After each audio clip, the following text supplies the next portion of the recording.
বাড়ি পোড়ালেও কারও বিরুদ্ধে মামলা করবেন না মাশরাফি।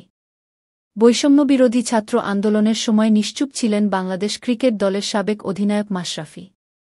তা নিয়ে ভক্তরা ক্ষোভ প্রকাশ করে তার উপর। আর ৫ আগস্ট আওয়ামী লীগ সরকার পতনের পর তো মাশরাফির নড়াইলের বাড়ি পুড়িয়ে দেয় দুর্বৃত্তরা। তবে বাংলাদেশ দলের সাবেক অধিনায়ক জানিয়েছেন, এ নিয়ে কারও বিরুদ্ধে মামলা করবেন না তিনি। ২০১৮ সালে রাজনীতিতে সক্রিয় হন মাশরাফি। রাজনীতিতে যোগ দেওয়ার পর বিতর্কের জন্ম দিয়েছিলেন তিনি। ২০১৮ সালের পর ২০২৪-এ আবারও সংসদ সদস্য নির্বাচিত হন বাংলাদেশের সাবেক এই অধিনায়ক। ৫ আগস্ট আওয়ামী লীগ সরকার পতনের পর দুর্বৃত্তরা মাশরাফির নড়াইলের বাড়িতে হামলা করে। ভাঙচুর করার পর মাশরাফির বাড়ি পুড়িয়ে দেয় দুর্বৃত্তরা।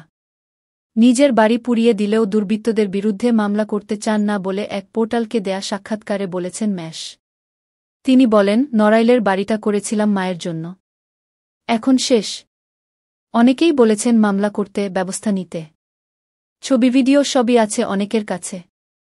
তবে আমি বলেছি এসব করব না। আমার বাবাকেও বলে দিয়েছি। এখনকার সরকার বা ভবিষ্যতে নির্বাচন করেও যে সরকার আসুক, কারো কাছেই বিচার চাইব না। কোনো অভিযোগ নেই।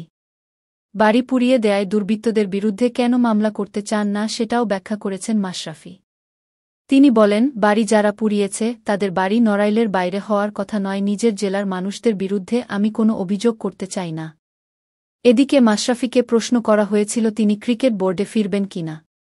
তার জবাবে মাশরাফি বলেছেন, আমার কাছে মনে হয় ক্রিকেট বোর্ডে থাকা বা এরকম কোনো দায়িত্ব আমার প্রাপ্ত নয়। আমি দাবিও করতে পারি না। যখন রাজনীতিতে ছিলাম ক্রিকেট বোর্ডে থাকার চেষ্টা করিনি। এখন রাজনীতিতে নেই, এখন যদি বোর্ডে থাকার চেষ্টা করি বা থাকতে চাই, তাহলে কেমন হয়ে যায় না?